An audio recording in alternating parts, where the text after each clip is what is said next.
Hola, bienvenidos una semana más a Descubriendo Libros con José Cruz. Yo soy José Cruz y esta semana os traigo mi top 5 de esta semana.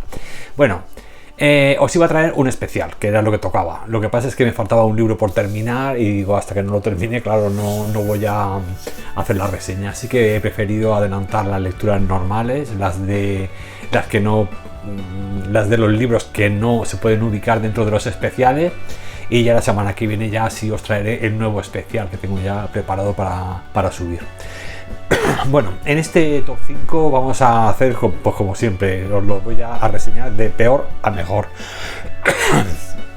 Y la primera lectura que os traigo en el quinto puesto y con 3 estrellas es un poco polémica. Os lo digo porque le ha gustado a casi todo el mundo y lo entiendo el por qué les ha gustado, pero bueno, yo lo he dejado con un 3 estrellas simplemente en un quinto puesto y no por eso es mala lectura ni mucho menos, ¿eh? O sea, solamente lo he dejado en ese lugar y con esa puntuación porque en fin, mis gustos pues no se adecúan tan al 100% con ese tipo de lectura como a otra gente, ¿no?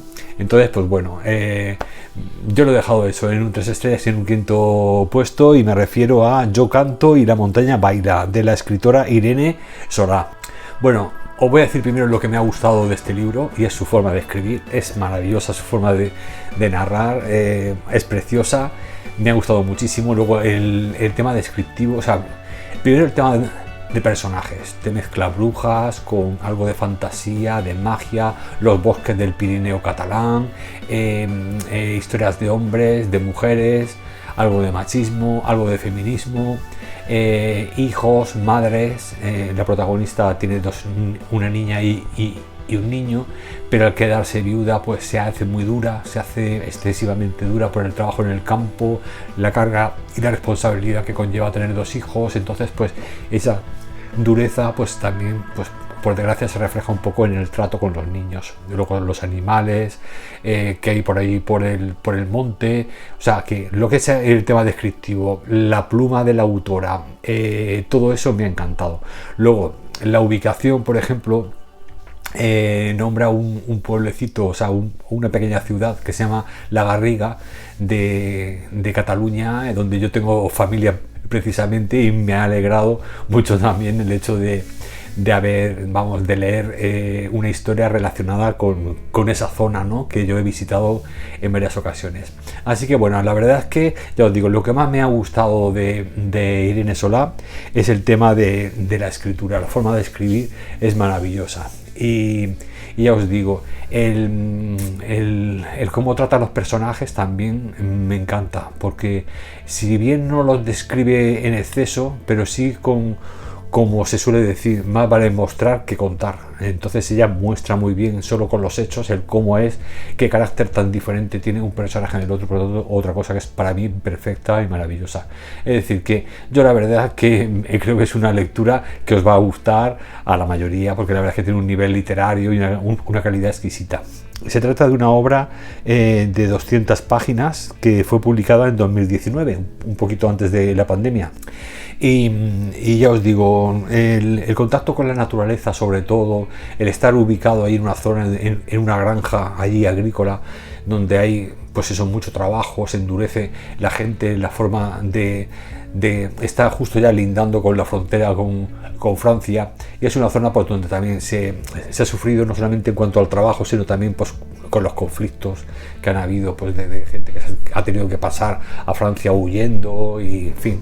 Es decir, que es un libro que creo que es muy rico en muchos sentidos. Y luego tiene esa parte de magia, esa parte de las mujeres del agua, que se les llama, las brujas que habían colgado porque eran tachadas de brujas. O sea, una historia anterior a la que presenta la protagonista con sus hijos, pero que bueno, está todo más o menos hilado, ¿no? O sea, desde el principio que empieza la novela con que las brujas matan, entre comillas, a Domènec, que es un señor que es poeta y es, o sea, por un rayo lo mata, y se supone que son las brujas las que han guiado al rayo, pero bueno, todo leyendas y mitos, te mezcla mucho las leyendas y los mitos con la historia, ¿no? Entonces ya os digo, todo eso es lo que me ha gustado de la novela, que la verdad es que en este sentido pues está muy bien, ¿no? Luego, por otro lado, pues bueno, yo es que no creo que no hay trama, realmente solamente son como retazos de pintura que están muy bien. Es como si, no sé cómo decirlo, es como una poesía en prosa, ¿no? Es decir, es como retazos, como pinturas de imágenes en los que te saca a esta mujer con los niños, por otro lado las mujeres de agua, las vecinas, los hombres que han pasado por allí, el Domenech que muere al principio. Te va haciendo como unos retazos, como unas pinturas así a brochazos que van poco a poco consiguiendo que se vaya consiguiendo un fresco total de la historia. Yo no sé si es que no estoy acostumbrado a ese tipo de trama, de hilo argumental, así a brochazos por aquí y por allá. O sea, creo que, ya os digo, que lo consigue meterte y saber cómo, o sea, al final tener una visión general y muy bien escrito de la novela. Pero yo, ya os digo, quizás no estoy acostumbrado a ese hilo, a esa forma de escribir. Estoy más acostumbrado, pues eso, a una trama que va aconteciendo, una presentación de personajes, un hilo argumental, un arco general argumental, un final adecuado a lo que ha ocurrido. Quizá en ese sentido soy un poco más, pues bueno, no estoy acostumbrado, vamos, a leer ese tipo de novelas, pero que ya os digo que entiendo perfectamente que haya muchísima gente que os gusta y que no le quito en absoluto valor alguno a la obra. Creo que está muy bien escrita y que sí que merece la pena leerla, porque está muy bien. Pero ya os digo, a nivel personal simplemente, a nivel incluso pues a nivel más subjetivo que objetivo, es la parte que pues me ha dejado un poco más frío, pero vamos, que la obra está muy bien, os la recomiendo. Bueno, en cuarto puesto también os traigo otra obra muy conocida, que esta no realmente no me ha gustado mucho tampoco, y también la he dejado en un cuarto puesto con 3 estrellas, y se trata de Verity, de Colin Hoover. Es una novela que consta de 336 páginas, se trata de un thriller psicológico publicado en 2018. Y bueno, es una novela que, bueno, la premisa en principio está bien. Es una novela en la que Verity es una autora, una escritora famosa, ¿no? Muy de renombre. Y hasta el momento ha escrito 3 novelas de una saga de 6.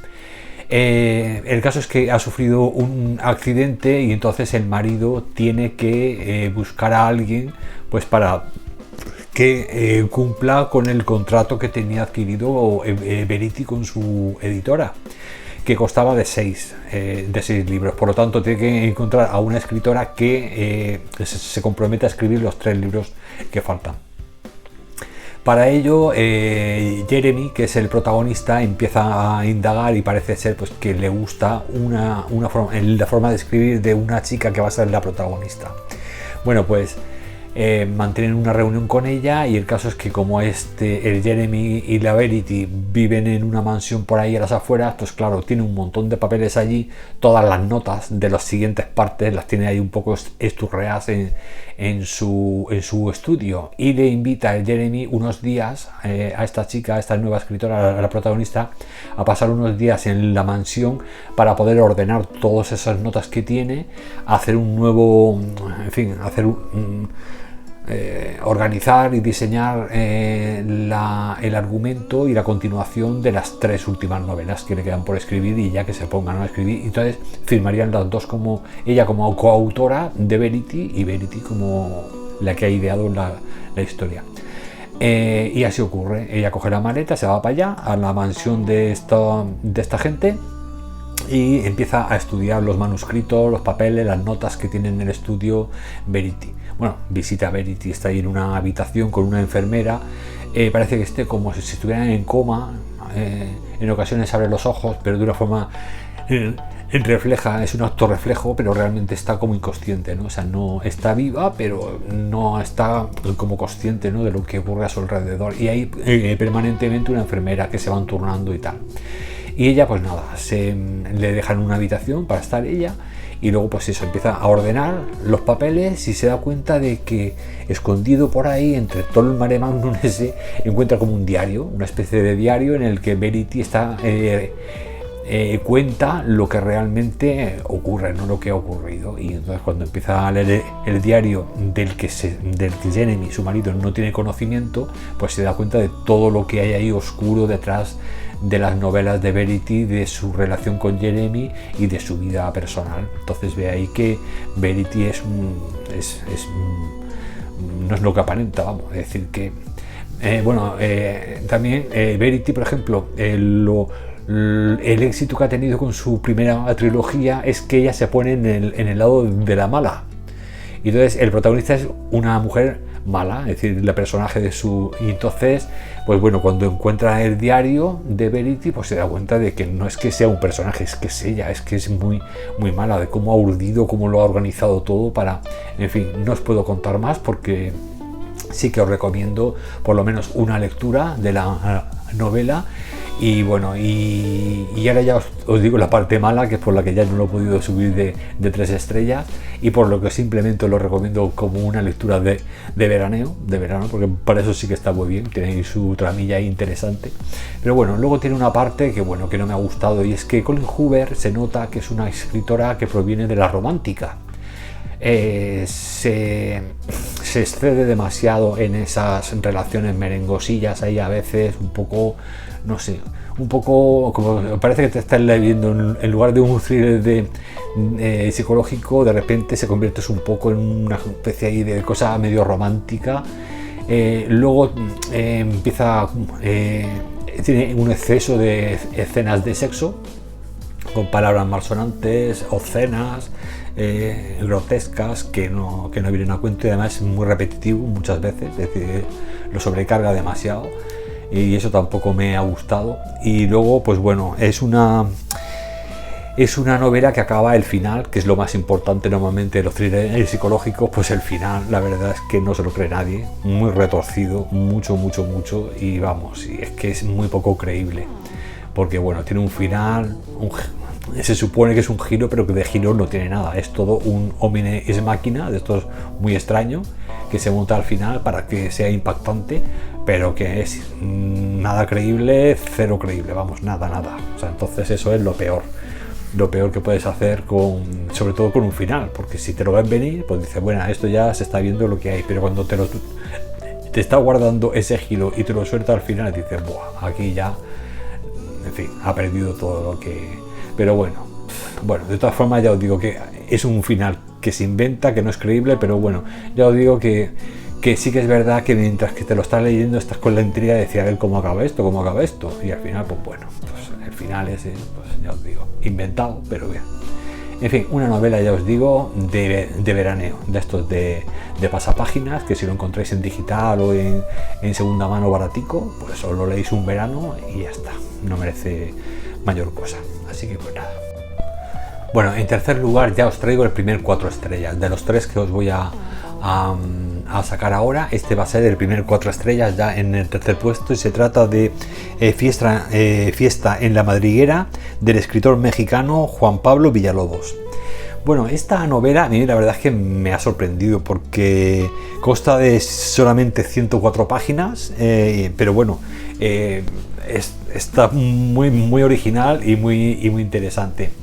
Esta novela trata de un narcotraficante mexicano en la actualidad, pero está relatada desde el punto de vista de su hijo. Tiene un niño pequeño, un hijo, la mujer no aparece, o sea, no sé si es separado o en fin. El caso es que el hombre vive en una mansión rodeado de guardianes de estos, ¿no? De mafiosillos, de estos, de narcos, y están ahí vigilando todo el día la mansión para que no le pase nada a su jefe y a su hijo, al hijo del jefe. Pero ya os digo que está narrada desde la óptica del niño. Y claro, lo más interesante de esta novela es que la actitud del padre y de los mafiosos, de sus acólitos, pues claro, es terrible. Lo que hacen, lo que dicen, lo que ocultan, lo que hacen, todo. Y sin embargo el niño te lo relata desde la óptica y el pensamiento de un niño, con esa inocencia, ¿no?, que suele contar un niño. Pero claro, tú vas leyendo entre líneas lo que el niño, lo que le ha contado el padre, o lo que quiere hacerle ver el padre, pero que en realidad sabemos, el lector sabe perfectamente de qué está hablando. Y es a lo mejor terrible, o sea, un asesinato de un tío que lo han metido y los huesos los tienen que echar cal viva de esa para que se disuelvan los huesos y tal. Pero el niño te lo cuenta como si fuera una cosa natural, una cosa, en fin, el trabajo de su papá. Entonces me parece muy, por un lado, pues muy fuerte, una historia muy fuerte, pero por otro lado tiene ese puntillo de acidez, de sátira, de humor negro, que te tiene entre la risilla y lo tenebroso, te tiene ahí en una línea, ahí en un equilibrio que te va haciendo que no puedas dejar de leer las 100 páginas estas sin parar. Entonces la verdad es que yo os digo que me ha sorprendido mucho que, a pesar de la brevedad de esta historia, pues bueno, como tiene el padre, por ejemplo, tiene miedo, claro, porque vive en una mansión allá aislado y tal, todos los lujos que quieras, piscina, salones de juego que le ha montado al niño para que pueda jugar allí con él ahí al billar, pero vive con miedo, porque claro, constantemente está, pues que si la policía, que si el gobierno, que si las otras familias de capos, que hay guerras entre ellos, o sea, que son un tío que vive con miedo todo el día. Entonces claro, todo lo que tiene, todo lo que ha podido acumular no lo disfruta realmente. Entonces solamente tiene a su hijo y el miedo. Entonces, pues claro, ves como el hombre, pues el capo pues tiene como una especie de esquizofrenia en la que, por un lado, intenta darle todo el cariño, todo el amor que puede a su hijo, pero se da la vuelta en la habitación de al lado y está preparando un asesinato o una misión de mandar a esta gente para cargarse a no sé cuál y hacerlo desaparecer y cortarle a trozos, en fin, o sea, es bestial. O sea, ya os digo que es una crítica. Lo que es así en línea general es una sátira, pero ya os digo que desde narrada desde la óptica del niño y todo lo que entreves con lo que te está contando el niño, todo lo que se filtra, ¿no?, de lo que realmente está haciendo el padre, pues te deja ahí un poco, pues estás ahí en un equilibrio entre la sonrisilla y la cosa esa de la desazón esa de decir, ostras, qué crueles y qué violencia más gratuita y más innecesaria y qué miedo y qué forma de vivir tan tonta. En fin, la verdad es que es una novela muy original, la verdad, a mí yo la he disfrutado mucho y sí que la he tenido que puntuar con 4 estrellas porque ha sido, pues eso, muy original y muy provocativa, o sea, de esas que te hace sentir muchas cosas en poco tiempo, o sea, que eso siempre es un valor para la literatura añadido. Así que, pues bueno, en tercer lugar os traigo esta obra, esta mini obra, pero muy original y muy interesante, con 4 estrellas. Bueno, y ya en segundo lugar os traigo también con 4 estrellas un relato de Nikolai Gogol, que es El Capote. El Capote, ya os comenté que era un relato en el que se basó originalmente Dostoyevsky para escribir su primera novela. Y bueno, él dice que se basó en este pequeño relato de 102 páginas de Nikolai Gogol. Este relato fue escrito en varios años, o sea, a pesar de su brevedad, lo escribió desde el 39 hasta el 41, o sea, de 1839 a 1841, y fue publicado ya por fin en 1842. Ya sabéis que Nikolai Gogol tenía que estar un poco siempre con la cuerda floja de lo que podía decir, lo que no podía decir, siempre estaba un poco ahí intentando, pues eso, criticar la sociedad del zar, las injusticias de esa época zarista, un poco desde el sentido del humor y de la sátira, ¿no? Entonces, pues bueno, a veces tenía que estar ahí un poco esperando a ver cuándo podía publicar una de sus novelas en un momento adecuado para que no se le cayera el pelo, ¿no? Entonces, pues bueno, esta ya os digo que es un relato satírico dramático en el que nos habla de, os digo el nombre porque está Akakievich Baksmaskin. Bueno, se trata de un funcionario de la escala más baja de la administración del zar y un hombre muy humilde, tiene un sueldo muy escaso y por lo tanto, pues bueno, se acerca el frío, el invierno, necesita un capote es un abrigo. Entonces, pues bueno, tiene que hacer pinos, el número del mono para poder cambiarse del capote tan desgastado y viejo que tiene ya y comprarse uno nuevo. Y es toda la historia, es eso, es cómo tiene que intentar pues, ahorrar todo lo que puede, incluso pasando hambre, para poder llegar a comprarse un capote, un abrigo nuevo, pues para poderse proteger del frío y luego no ser tampoco la vergüenza de sus compañeros, porque en el trabajo pues lo humillan solamente por el aspecto que tengas, ya te sitúan pues en una escala o en otra, o perteneces a un grupo o te marginan, ¿no? Entonces pues bueno, es esa crítica, ya os digo, velada. En este caso coge como excusa este funcionario modesto de la administración, esta necesidad de comprarse un abrigo para aguantar el frío de invierno, y luego cuando consigue al final el abrigo pues se da cuenta de que sigue teniendo frío ante pues las miradas ante el egoísmo, ¿no? Y la sensación de soledad a la que los que le rodean lo abocan, ¿no? O sea, esa insensibilidad, ¿no? Esa falta de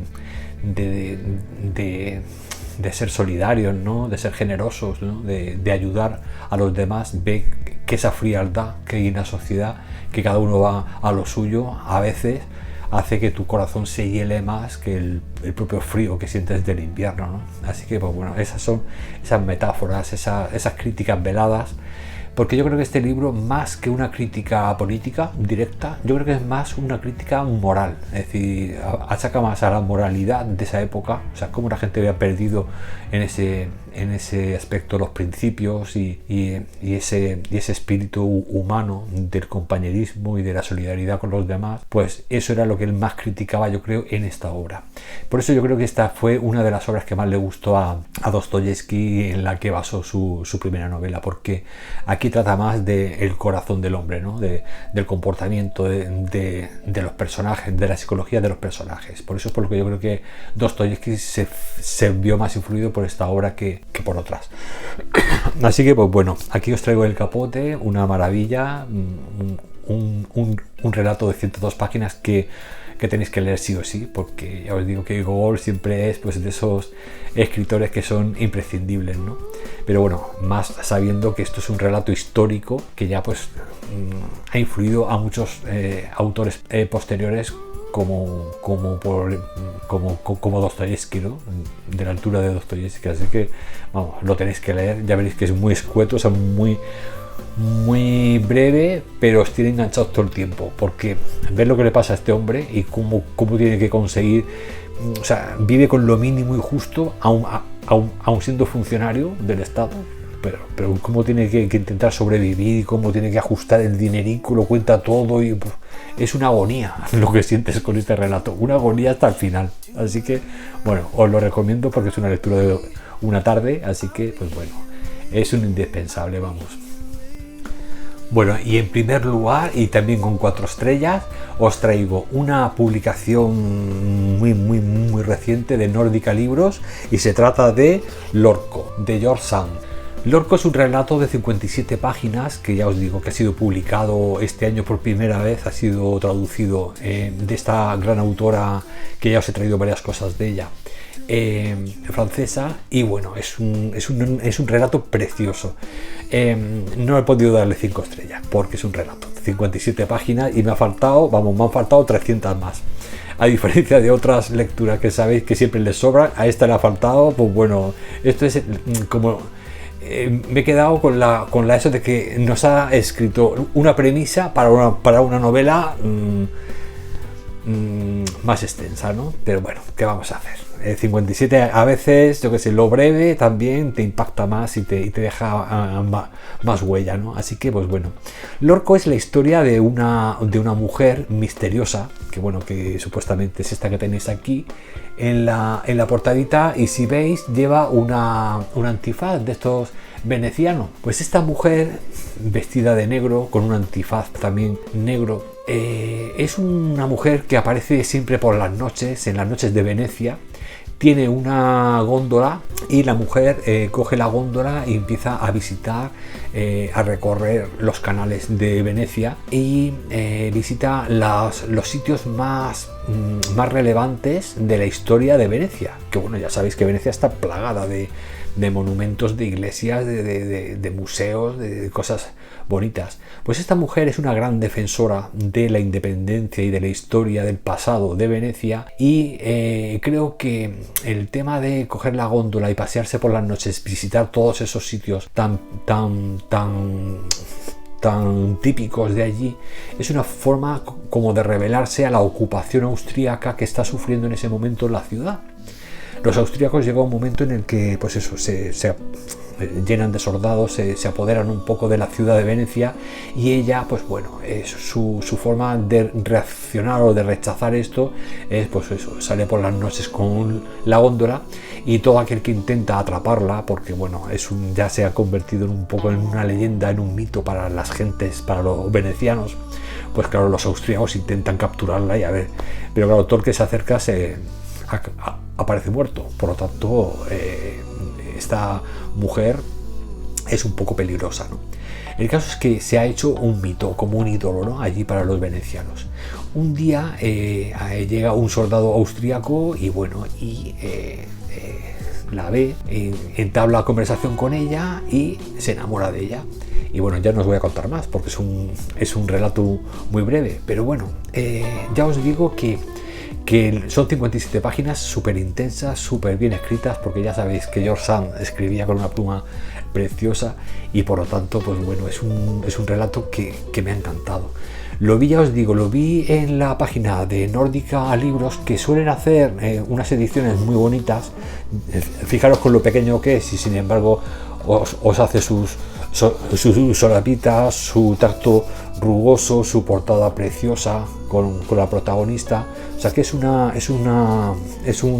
y luego la letra medianita, o sea que os lo leéis nada en un par de horitas, muy corto. Os voy a leer un trocito muy pequeño que es el principio. Este es el inicio del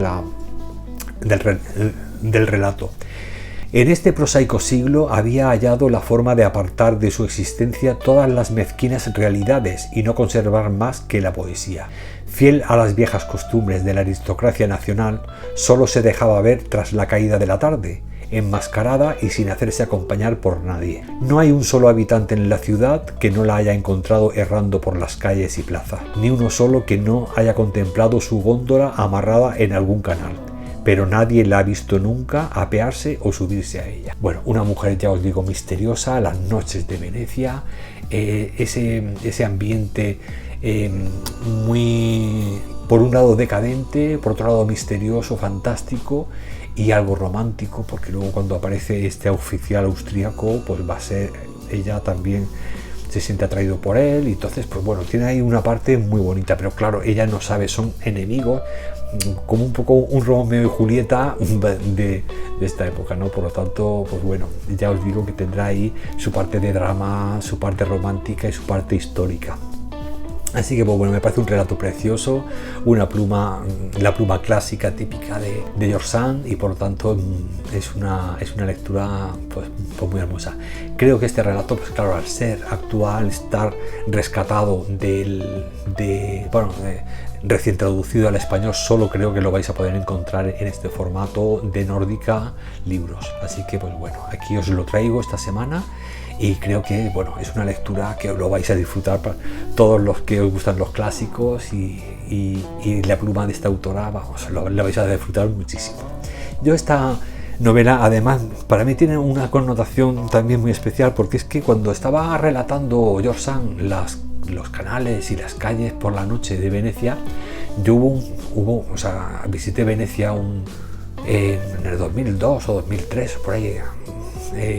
Hice una escapadita de casi una semana, y yo recuerdo que bueno, a Venecia, pues yo si vais a verla, os recomiendo siempre que no vayáis en crucero, que vayáis para quedaros allí y hacer noche allí, porque las noches de Venecia son una cosa y el diurno de Venecia es otra.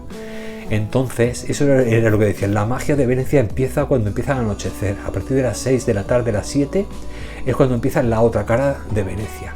Yo recuerdo Y cuando estaba paseando allí en plaza se le llama campos, el campo de San Giuliano, el campo de, o sea, hay un montón de campos de iglesias y bueno, yo recuerdo que las noches de Venecia eran especiales porque ibas caminando por allí y la iluminación parecía que era incluso iluminación de esta amarilla así acogedora, y un silencio, el sonido de los canales así chocando contra el hormigón del puerto, de las góndolas y de los barquitos, y la verdad es que era súper especial. Entonces por eso con este relato de George Sand me ha recordado muchísimo, parecía que me estaba acordando de cuando paseaba aquellas noches, porque ella solamente sale por la noche, la protagonista, y por lo tanto pues bueno, es una novela que estaba disfrutando por doble vez, porque es como si lo mismo que estaba contando ella, que yo había vivido recientemente, no hubiera pasado el tiempo en Venecia. Es decir pero por eso cuando vas a visitar Venecia por el día es turística, entonces Venecia pierde el encanto. Por eso el encanto empieza cuando ya se ha ido todo el mundo con el barco, se han ido con los cruceros y se quedan 4 gatos en Venecia. Y sales a pasear por la noche con la iluminación esa tan tenue, tan acogedora. Se escuchan un poco los tenedores en las terrazas donde hay restaurantes, ahí es un poco en silencio, y la verdad es que la gente paseando, muy arreglada, muy guapos todos. Es otro ambiente totalmente diferente de las noches de Venecia que el del día. Por eso, si vais, tenéis que ir. Luego a mí me pasó una cosa, os voy a contar una anécdota, pero al final me enrollo, tío, si es que no. Mira, cuando fui a Venecia, pues le digo a mi Mari, digo, prepárate, digo que he preparado una. Y me dice, a ver, ¿qué se te ocurrió ahora? Que ya sabes que no me gustan las sorpresas. Digo, no, ya verás cómo te va a gustar. Digo, tú hazme caso, tú déjate llevar. El caso es que le digo, mira, nos vamos a ir a Venecia dentro de un par de semanas, que además coincide con la Mostra de Venecia, que es el festival de cine. Digo, y he reservado una habitación en el Hotel La Fenice, que el Hotel La Fenice está justo detrás del Teatro La Fenice, que es un teatro que se incendió a principios del siglo XIX, pero era donde Verdi estrenaba todas sus óperas. Entonces, claro, La Traviata, o sea, todas sus óperas se estrenaron por primera vez en La Fenice, pero después del primer incendio aquello se quedó como un museo, se ha quedado, pues ya no se utiliza. Entonces justo detrás está el Hotel La Fenice, pequeñito, muy modesto, pero en el Hotel La Fenice yo me enteré que era donde iba a alojarse Robert De Niro para las Mostras de Venecia. Y le digo a mi Mari, digo, he pillado una habitación en el mismo hotel al que va a asistir Robert De Niro. Te lo digo, porque ten preparada la cámara, porque entonces eran cámaras normales, no los móviles tenían, no sé si tenía cámara, pero si la tenían era de muy mala calidad. Digo, prepara la cámara, porque como veamos por ahí al Robert con alguna actriz famosa, foto, interview, perricas, y nos sale gratis el viaje. El caso es que aquella se ríe y dice, sí. Bueno, el caso es que nos vamos a Venecia, y cuando llegamos allí, la Mostra de Venecia era una semana más tarde de la fecha en la que nos teníamos que volver, por lo tanto se había fastidiado el tema. Y luego ya también me enteré de que no permitían ya a los actores alojarse en San Marcos, porque eso estaba en la isla al lado de San Marcos, a dos o tres calles.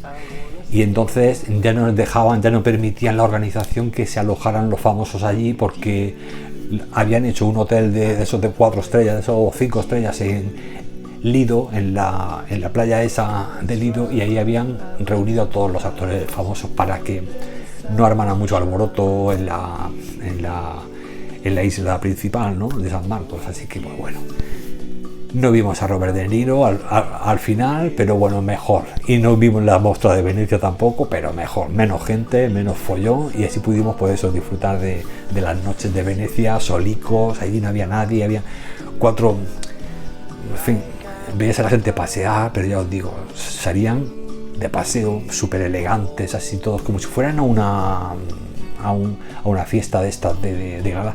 Y luego hay una página web en Berlín que si tú vas a viajar a alguna ciudad de Europa, puedes reservar un concierto de música clásica en cualquier ciudad europea. Esa web es de Berlín, no me acuerdo ahora mismo cómo se llama, pero bueno, si os interesa me lo decís y en el próximo libro, en el próximo vídeo os lo pongo.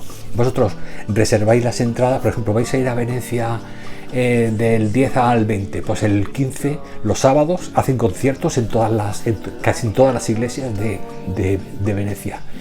Y entonces yo pillé por la página web esta de Berlín 2 entradas para ver la Traviata de Verdi, precisamente en la iglesia San Matías, me parece que se llamaba, una iglesia muy pequeñita, pero lo bueno que tenía era que las cantantes de ópera, todas así bien vestidas, y los chicos todos ahí súper, la orquesta de cámara, no son una orquesta muy grandes porque como son iglesias muy pequeñas, pero el aforo era el siguiente, era la misma eso de la iglesia, pero no era la iglesia, era como un salón grandecito aparte.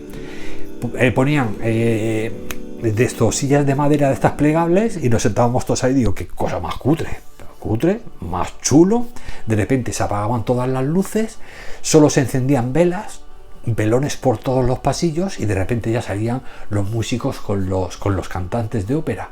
Y si tú veías, bueno, esto que me quedé flipado. Estábamos todos sentados en la silla y las cantantes iban pasando por el pasillico este central, vamos, como si, o sea, que no había ni escenario, es como una sala y ahí están ellos, los músicos, y los cantantes van recorriendo entre las mesas, entre los asientos, y a veces pues eso pasaba así con el vestido la chica cantando en la ópera esta de la Traviata, yo, vamos, los pelos de punta, Así que bueno, digo, ves Venecia, pero si la ves encima y ves una ópera de donde Verdi estrenaba las óperas en las iglesias, que te retrotraen la iluminación, todo, parece que es que viajes a otro mundo, a otra época, o sea, que eso no tiene precio. La verdad es que es una experiencia preciosa.